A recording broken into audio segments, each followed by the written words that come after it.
It is, looks like it's 9:44 in Salt Lake City. And where am I going? I'm driving to my favorite electronics surplus store, Raelco, R-A-Elco, down on the near downtown in Salt Lake City. And I'll show you what Raelco has. You'll think it's kind of cool. So just give me a minute and I'll be right over there. Okay, here we are, the famous Raelco. This place has been an institution in Salt Lake City for as long as I've known about the city, and I've lived in Salt Lake off and on for the last 20 years. Basically, they used to sell, I think, mostly new electronics. They got onto the surplus market a long time ago, and now they sell mostly surplus, although they do get a lot of new stuff too. They even have some vintage equipment. They have vintage test gear, some record players, you name it, they've got it. I bought loop antennas here. I bought just about speaker cloth, anything you can name. Now this is kind of a unique place. I'll warn you. When you go in there, you're going to take a look at it and say, "Oh my gosh, how could he ever find anything in that store?" That's the magic of Raelco, is that you have to get to know the store before you can really find stuff. It's not a real big store, but the amount of stuff that's inside of Raelco will blow your mind. I mean, blow your mind. And from what I hear, these are rumors now, I don't know this for sure. From what I hear, he's got all kinds of stuff tucked away somewhere too that he just keeps restocking the store with. The owner's name is a fella named Robert. He's been kind of a friend of mine now. He looks after me, takes good care of me, lets me know when there's something I've been looking for is in the store. And he'll go out and find stuff for me too. He's a good man. He's been running this store for a long time, and he hires a lot of good people. So let's go in and take a look, shall we? Hey everybody, this is Michael, and I'm talking to Robert. Robert is the owner of Raelco. And Robert, say hi to everybody. Hi, welcome to Electronic Paradise. Robert, how long have you been running this store? Since 2007. And wow, didn't your dad run the store before that? Did he found the store? Yeah. So it's been a part of 1972, and then he moved here in 1985. Wow, that is a long time to be part of the Salt Lake City landscape. I think that's pretty cool, man. So when I first came in the store, Rob, I'm going to pan around and look. I saw all this stuff and I was like, holy crap, how am I going to find everything I need? But you know what? As I've gotten to know this store, I can find everything I need. I'm pretty darn good at it now. It doesn't take too long to learn how things go. No, and you've got some really competent folks that help everybody out, so it's a lot of fun. Well, I'm going to look around the store, and I just wanted everybody to meet you, Robert, and make everybody out there jealous, because most places don't have a cool store like this. All right, thanks. All right, thanks, Robert. Hey guys, check out this aisle, man. This is awesome. This is 2-watt resistors. Down there we have the 1-watt resistors, and this whole wall are 1/2-watt resistors. Now, he doesn't just have what's in these boxes. Robert restocks these things all the time. So if I want to get my hands on some 22K resistors, man, there's a whole bin full of them right here. And like I said, you get to know where things are in this store, and you can find anything. I mean anything. And I usually, when I come in and I want to set up myself with resistors, I'll stock up with enough that'll last me about 6 months. And so I come here and I'll spend half a Saturday or more just picking out resistors, because I'll buy 20, 50 of them at a time. It just depends on the size. But they have everything. And then we get down here, we got the power resistors. I mean, cool stuff. A lot of this stuff is new old stock. Some of it is vintage, has been used, but some of it's new too. I mean, there's all different levels, all different kinds of stuff here. And it's all really, really cool, easy to get to, and his prices are fantastic. I mean, I can't believe that I got so lucky as to be living this close to a store like this. Now, I'll tell the story in another video, but I burnt up my Variac the other day. Well, Robert's setting me up with a nice 6 amp. My Variac was a 4.5 amp. Robert is setting me up with a really nice, very lightly used 6 amp Variac. That's just going to be just the ticket. It'll be tough to fit it in my box, but I'll make it work.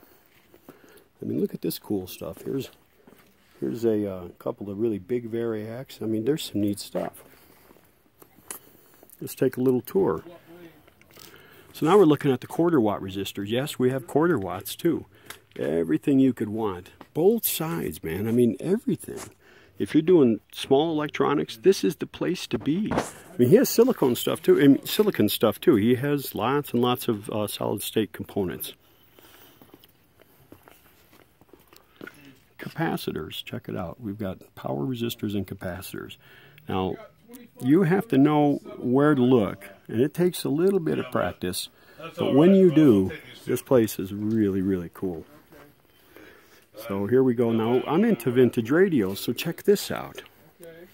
All the lamp sizes that I need, and he restocks these. He gets them, and they're always here. I always find what I'm looking for. I'm buying a couple of boxes of lamp bulbs today. I said sockets, I think, but I meant bulbs. You come down this aisle here, and lots of odds and ends. I mean, really cool odds and ends. You just won't find this stuff anywhere. Just everywhere. You have to get kind of lucky to find this stuff laying around. So if I want some terminal strips, check it out, man. All the terminal strips I could want. And again, he restocks these things. Project boxes. Got your project boxes. Lots and lots of transformers. All kinds of transformers. We got chokes in here. All kinds of things. And if he knows he has something that you don't see on the shelf, Robert will set you up with it. Antennas. More project boxes. I mean, this is just a great place. Thank you. Lots and lots of, there's film capacitors, all the different values.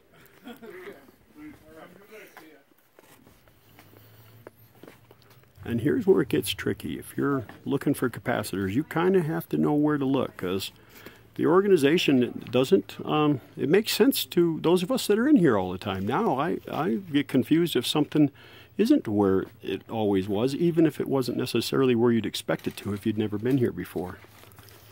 All different sizes, all different voltage values.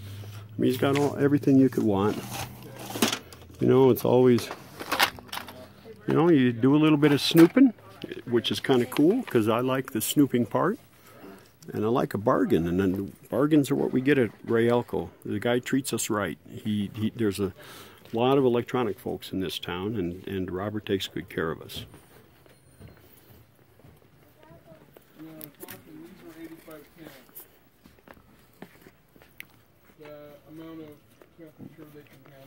All sorts of various cables for different purposes. He's got cables with different sorts of connectors.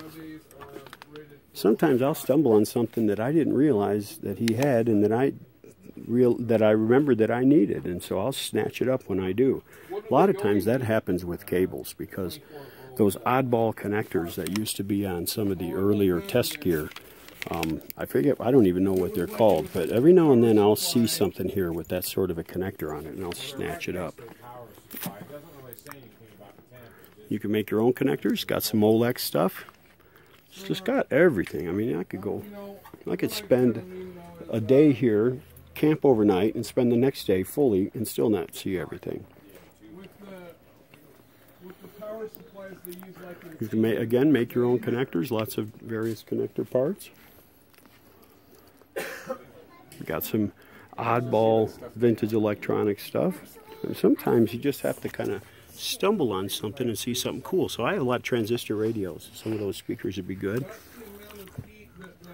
Actually, I might snatch me a couple of those. Before it starts to foul. And he has stuff for folks that are into computers. Solder. He gets good quality solder. Good stuff. Lead-based, of course. I like lead-based solder. It's lead-free stuff. It's not for me. If I'm doing a project box, you know, he's got the grates and things, lots of connectors. I can build my own probes, and you name it. I mean, I can do anything. Lots of toggle switches and so forth.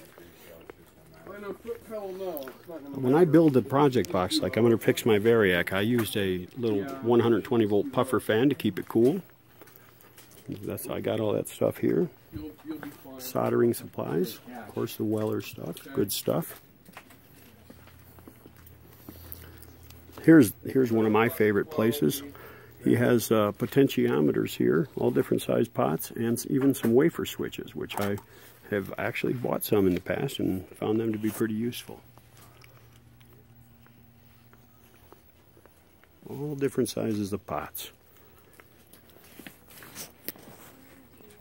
239 is going to be the total. Check this out.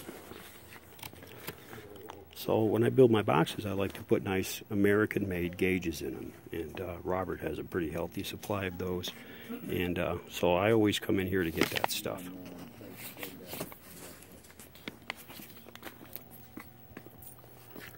Rubber feet, that's real handy for when you're fixing old radios, and there's all different sizes and shapes.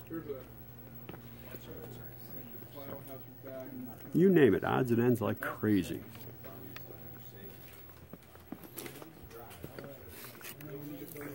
And all kinds of various bits and pieces that were taken from radios or other sorts of devices.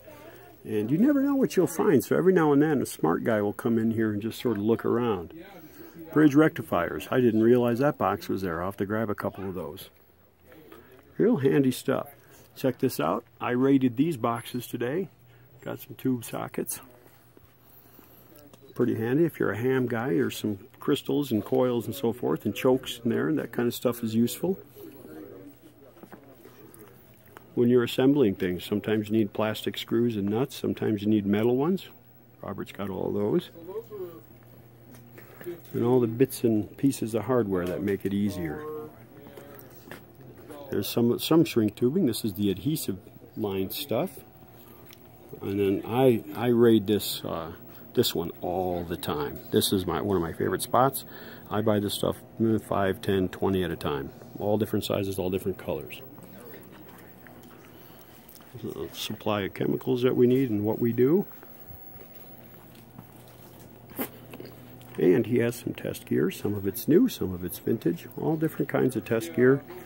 I bought my scope here and I've loved it. It works great. It's a nice scope, a nice 2-channel scope. I didn't need a 4-channel. And if you're into every now and then looking for a vintage piece of audio gear or test gear, Robert's got some of that as well. There's a little bit of something for everybody here. Some speakers. And some vintage test gear. So I have thought seriously a couple times about this guy right here. I'm still thinking about it. I have to look and see if the probes are there, but I see these on eBay every now and then, and he's got a price of $75. That's about what they usually go for, maybe a little more. So this might be something worth messing with. It's got some speaker cloth back here. So different styles. Now he doesn't have the replica stuff that you can get on radio days, but if you're doing a standard thing or a guitar amp or something, this stuff works out really well. And some belts. He's got lots of belts, and he's got some it doesn't have any idler wheels really to speak of, but he has belts for record players and tape machines. And they all seem to be in pretty good shape.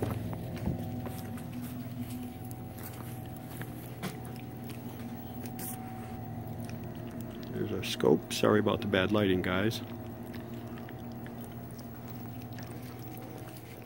Now, this is the best part of the whole place. I always have to ask permission before I go in here snooping around, but this is where some of his newer gear, or newer acquisitions, comes to. And I always ask Robert if I can take a minute and go perusing through this. It's kind of like going to a really cool electronics garage sale. And he just has everything, man. It's just cool. Keep the light off, especially in the wintertime. Keep the doors closed because it's not heated in there. Some more odds and ends. And what we don't see is that there is more of the store behind the door to the back than there is up here. Robert has lots and lots of tubes. Upstairs he has a whole supply of tubes. Some used, some new old stock tubes, so I'll check with him on tubes. I mean, this is, how lucky can I be to live in a place like this where this is 20 minutes from my house? Basically a drive across town. It's nothing. And it's Saturday, and I'm here on a Saturday. He has shorter hours on Saturday, but he is open Saturday. So I come in here and I can get what I need. And it's actually only 10 minutes from my job, so I go over lunch break all the time and check it out. So I just thought I'd show you. This is Raelco in Salt Lake City, and definitely a place, if you happen to be in Salt Lake, that you'll want to stop and visit.